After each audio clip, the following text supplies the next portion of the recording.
अस्सलामुअलैकुम। हिंदुस्तानी मिल्लत से मेरी एक आजिज़ाना गुजारिश है कि वक़ाफ़ के प्रॉपर्टियों के बारे में लगभग 4-5 दिनों से एक खौफनाक माहौल बना हुआ है और इसके अंदर प्रतिपक्ष पार्टियां और कई पार्टियों ने ये मरकज़ी हुकूमत पर और वज़ीर आज़म पर कीचड़ उछालने का और इनकी नापाक साजिशें करने की जो कोशिशें कर रहे हैं, उन लोगों से मेरी एक आजिज़ाना गुजारिश है और मेरी एक राय है कि ये जो वक़ाफ़ के प्रॉपर्टियों के बारे में जो 1995 से लेते हुए 2024 तक हमारे जो वक़ाफ़ के जो कानून था, वो कानून को मरकज़ी हुकूमत ने तब्दील किया गया है और इसके अंदर जो तब्दीली है कि हमारे कानून के हिसाब से वक्फ बोर्ड की जो जजमेंट था और जो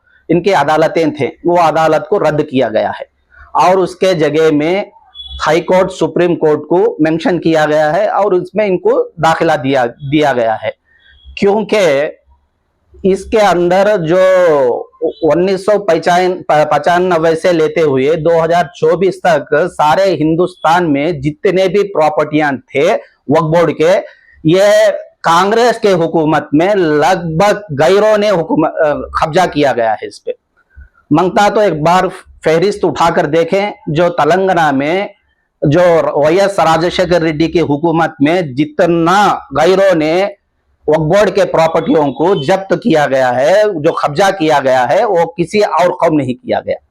और मेरा कहने का मतलब यह है कि हमारे प्रॉपर्टियां इस तरीके से कई लोगों ने जब्त करते हुए, कब्जा करते हुए गैरों के हवाले होने से भला के सेंट्रल गवर्नमेंट के अंडर लेवे और इसके अंदर जो भी एक साल भर का जो इनकम था 12,000 करोड़ रुपया वक्फ बोर्ड का जो इनकम है सारे हिंदुस्तान भर में, इसके अंदर कई लोग मिले जुले लोग मजे उड़ा रहे हैं और इसके किसी के लिए भी हमारे मुसलमानों के तबकों में कम से कम गरीब लड़कियों के पर्दा करने के लिए कम से कम एक बुरखे का इंतजाम भी नहीं किया गया। ये पैसा जा रहा है किधर?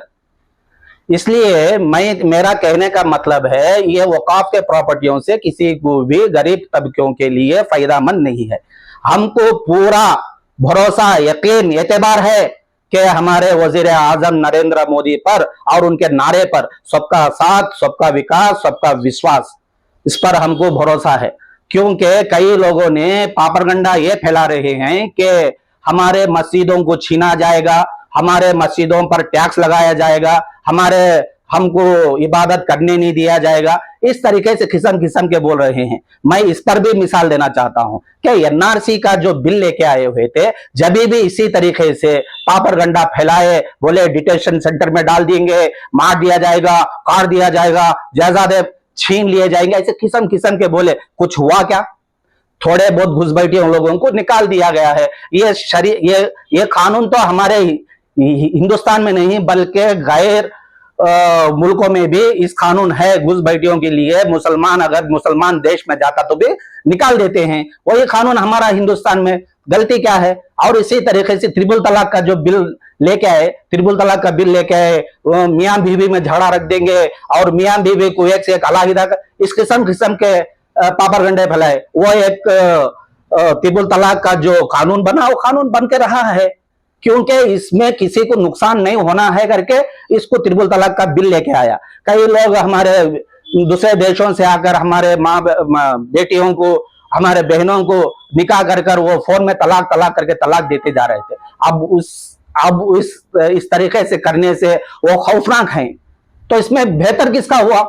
हमारा ही हुआ है। इसलिए मुसलमान डरा नहीं चाहिए, डटा रहना चाहिए कर मैं एक आप लोगों को इत्तला देना चाहता हूं कि वक़ाफ़ के प्रॉपर्टियों के बारे में जो पूरा भरोसा रखें, पूरा यकीन रखें, हमको कुछ नुकसान होने वाला नहीं है, गरीब तबकों तक फायदा पहुंचेगा इंशाअल्लाह। जो ये मौका दिया गया मीडिया के भाइयों से, सबको भी मेरी आजिज़ाना गुजारिश के साथ सलाम पेश करते हुए, भारत माता की जय जय।